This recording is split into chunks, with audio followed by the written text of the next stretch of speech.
Fanfic Corner, presented by Jennifer. Next season, Chapter 4. Okay, for those of you who have not yet seen the first few chapters, the first few videos for next season, I suggest you go view those now, as this is a continuation of that story.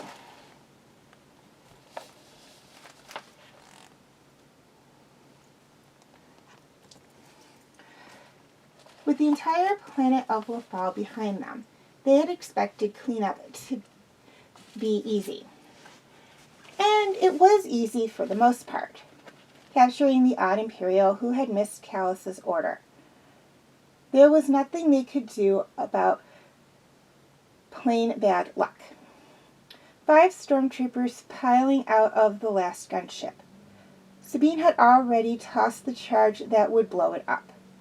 Hera had already accepted their surrender. When one of them decided to take a stand for the Empire and tossed her bodily towards the ship. Less than a second later, it blew. Shrapnel and ash flying on every side. Hera hit the ground, but there was no cover. She didn't even have time to feel fear. When the first noise of the blast faded, then there was time for panic. Thinking. Okay, she was still thinking, so she must not be dead. Was she dying? She felt her arms, her legs, up her torso, the back of her head. Hera! Sabine screamed. Her ears rang. Injury might be okay, but not like the drugs they'd given her. At this point, injury would only hurt her. Her hands came away clean. No drops of blood. It was impossible.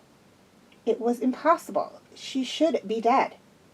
Hera! Sabine shouted again, and then she was kneeling in front of Hera. I'm alive, Hera thought, terrified and euphoric. I'm alive. She opened her mouth to say it, but that's not what came out. Instead, she looked at Sabine wild with glee, and said, I'm pregnant.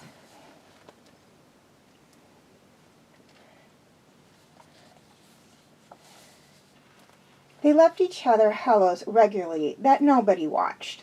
The whole crew did it. It had started as if I die messages after a particularly close call when Kanan, Hera, and Chopper were the only specters.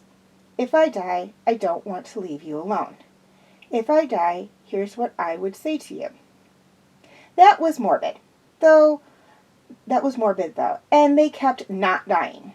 So eventually it turned into kind of a joke. Little moments that they wanted to record, if only to laugh at the other person about something again later. If I die, don't try to make spaghetti, okay? You will poison everyone. If I die, remember that Mayloon is the code word. In jokes like that. Kanan had recorded a new one while she was gone. Short, from the looks of it. Hera found it when she was searching for the minute manifest Sabine had uploaded, and after a first sharp shock of pain, called up the file. If she waited, she'd never do it. Hera. He was there, bearded and masked still, a tiny form in front of her, like when they talked on the comms from far away. If you're seeing this. A heavy sigh. Look, many things are in motion right now, and I don't know what's coming. But it's something big. Something I'm not allowed to see, and that... He stopped, though. He stopped and thought, his lips straightening in the frown she knew so well. I'm not afraid, but I don't want you to be hurt. I don't ever want you to be hurt, or frightened, or regretful. So I guess I'd better tell you that I know that you're pregnant. He laughed. Thought the Force was messing with me until you stopped drinking calf. Hera put her hands to her mouth to press the tears back in so she wouldn't miss anything. And it's okay that you haven't said anything, he continued, even though I thought we'd been over this, and you weren't going to close off when you got scared. He was smiling, though, laughing at her. You're terrible. Why don't you tell me things until after the hard part is over? And it was just a joke at this point.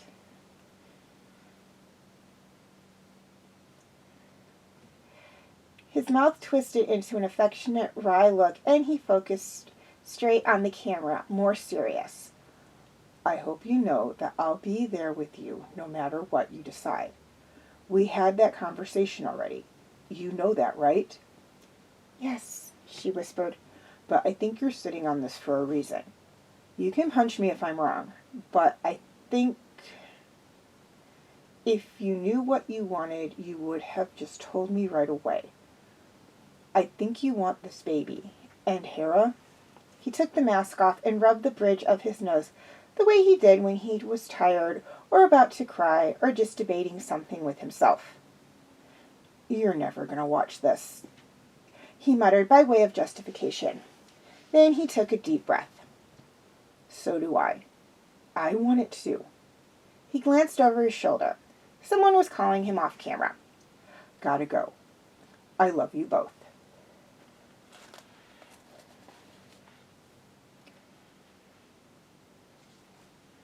She couldn't think about Ezra right now. It hurt too much. She had nothing but rage and loneliness, and she couldn't formulate her position. When that faded a little, she thought, not you too, Ezra. Please, please, please, please don't do this to us. Sabine took it even harder than she did, fixating on what Ezra's mention had meant, as if she needed to atone. It's not your fault, Hera kept telling her. If he hadn't disappeared like that, we'd all be dead. Ezra, too. You did the right thing. She could see Sabine trying to take her words to heart, but there was nothing that could sidetrack that girl's thoughts once she started to dwell on something. Sabine's not a teenager anymore, she thought abruptly. Where is everybody going? She wondered, panicked. Ezra was not dead, and she didn't know what to feel. Should she grieve him? Was it naive to hold out hope? She reached out to him through the Force. She tried reaching out to him through the Force. He wasn't as attuned to her as Kanan had been, and she didn't know how far away he'd gone, but he used some crazy new skills lately. It was possible that he might hear her. Ezra, she thought, as hard as she could. We need you. She put all her pain and longing behind it, knowing he'd moved the stars to get back to them if he got the message. We miss you. We miss you so much. It took her a couple of hours to realize how selfish that was. Ezra was out there alone in a ship full of enemies, having jumped force knows where. He needed help, not another demand. So she closed her eyes and breathed deeply and steadied herself. Keenan wasn't the only one who could do that, and she sent another message. I'm not giving up on you. Come home.